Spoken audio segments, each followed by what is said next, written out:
بسم اللہ الرحمن الرحیم فرمان مصطفیٰ صلی اللہ تعالی علیہ وآلہ وسلم جو یہ درود شریف پڑھے گا اس کے لیے رحمت کے 70 دروازے کھول دیے جاتے ہیں۔ درود شریف یہ ہے صلی اللہ علی محمد۔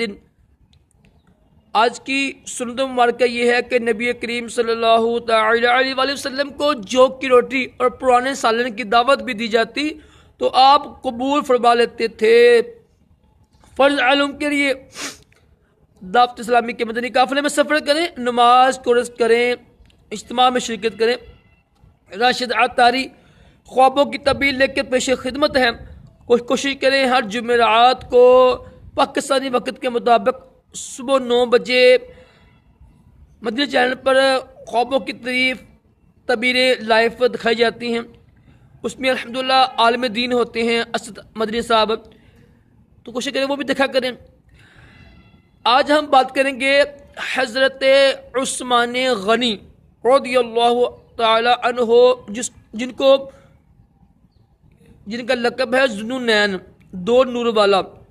تو جب صحابی نور والا ہے تو اپنے پیارے آقا علیہ السلام کو نور کیوں نہیں مان سکتے ہم لوگ ہیں؟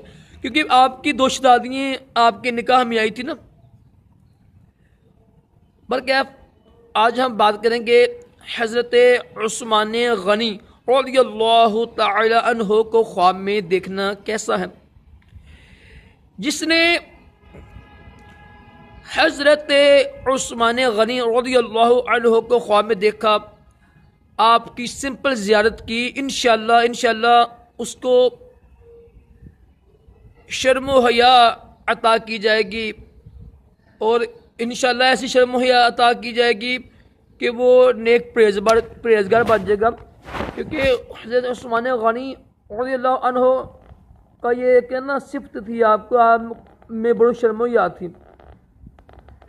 تو شرم و حیا یہ ایمان کا حصہ ہے، ایمان سے ہے۔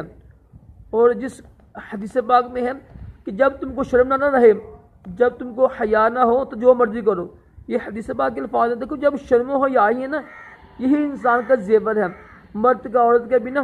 جب شرم و حیا نہ رہے پھر یہ سارے انسان حرام کام کرتے ہیں۔ تو بہت اچھا خواب ہے یہ کہ شرم و حیا عطا ہو جانا۔ اللہ تعالی ہم سب کو بھی اچھے خواب دکھائے، صحابہ کرام کی خواب میں زیارت، یعنی انبیاء کرام کی خواب میں زیارت، اور اپنے پیارے محبوب صلی اللہ تعالی علیہ وسلم کی خواب میں زیارت نصیب کرے، دونوں جہانوں کی بلائیاں عطا کرے۔ اللہ حافظ۔